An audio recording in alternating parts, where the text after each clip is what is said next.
We choose to go to the moon in this decade and do the other things, not because they are easy, but because they are hard. Because that goal will serve to organize and measure the best of our energies and skills. Because that challenge is one that we're willing to accept, one we are unwilling to postpone, and one we intend to win, and the others too.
We do see that. Okay. That's looking out in front of the orbiter. Okay, we're seeing 3 or 4 objects. Can you confirm that it's just the one that's actually moving? The other ones are just reflections? No, there are 3 objects. The one you see 2 rings right there. They're the ones we kind of had the late tally-ho on. The one down the bottom, that was the one we initially saw. We have an unidentified flying object. Just pass off the nose again. Right now it's at about 12:30 and it's passing out in front of the vehicle. For Tally Ho, can you get a still imagery if you can, and any estimate on size or range? Looks like you got an object right in front of you, Mark. Can you look out there? That's what you're talking about. Never mind. Are we missing something? I don't see anything. An object which is at the same place all the time but appears to be tumbling. Well, we've had it ever since yesterday. It just seems to be tagging along with us. Pull us all up here. There we go. Well, let's see. We've had visitors again. Yeah. Hardly worth mentioning. Okay.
Do you believe in life on other planets?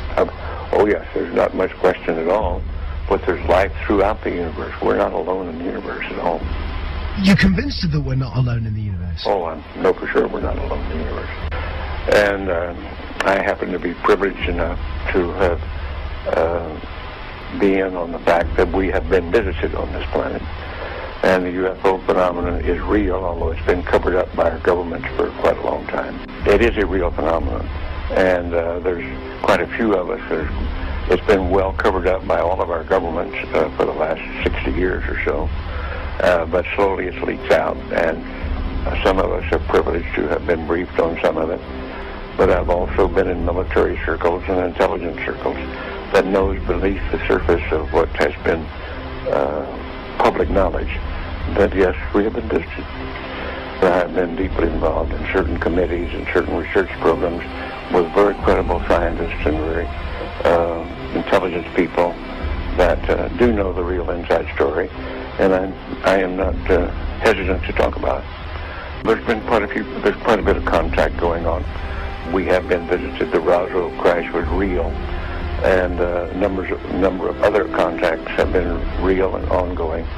It's pretty well known for that in the last 60 years or so that there has been some back engineering and the creation of this type of likely alien craft. Now, not all of them are. I suspect some of them are homegrown. I suspect that in the last 60 years or so that there has been some back engineering and the creation of this type of equipment, but it's not nearly as sophisticated yet as what the apparent visitors have.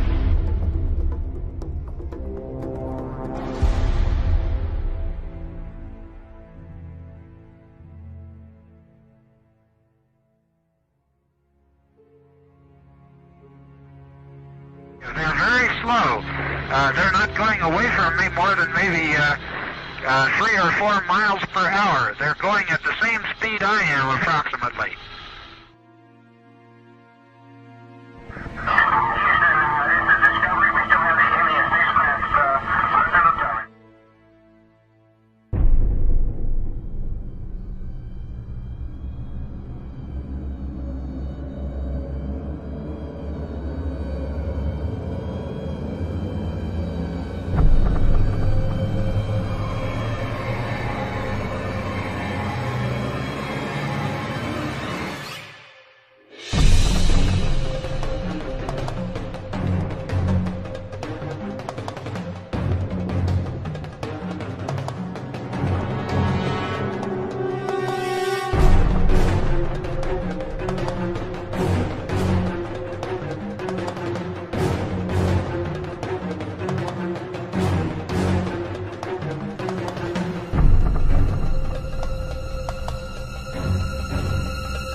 Mission Control Houston with Atlantis Commander Brent Jett talking with astronaut Terry Virts here in Mission Control about an object the crew members noted outside the windows of the Space Shuttle Atlantis. Okay,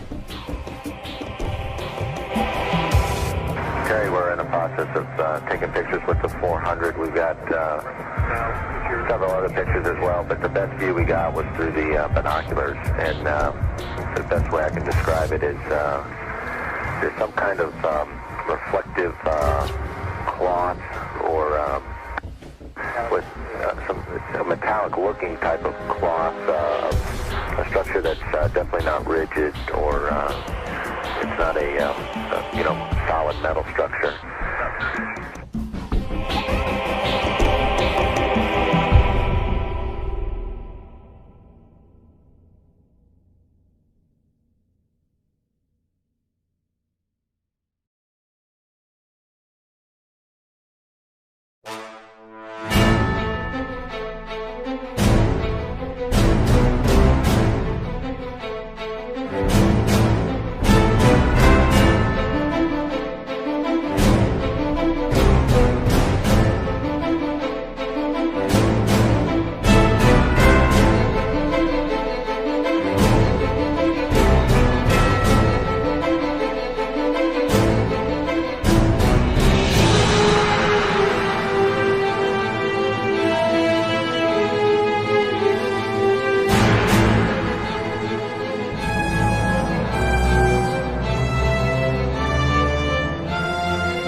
The tether has broken at the boom. The tether has broken. It's going away from us. Get it on the TV, Corn. TV. The tether has broken. Copy.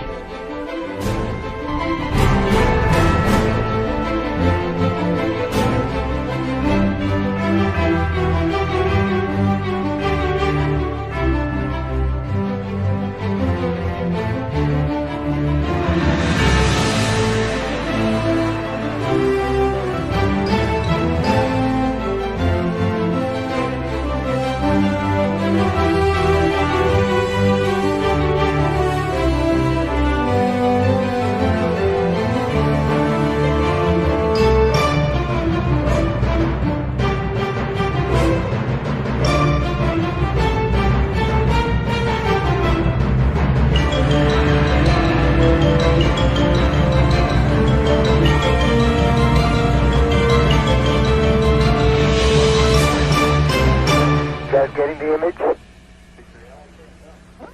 Franklin, we see a long line, a couple of star-like things, and a lot of things swimming in the foreground. Can you describe what you're seeing? Well, the long line is a tether, and there's a little bit of debris that kind of flies with us, and it's illuminated by the sun at such low angles. So there's a lot of stray light, and it's getting washed out quickly, but Claude is trying to do a quick, good job here adjusting the cameras. Copy that.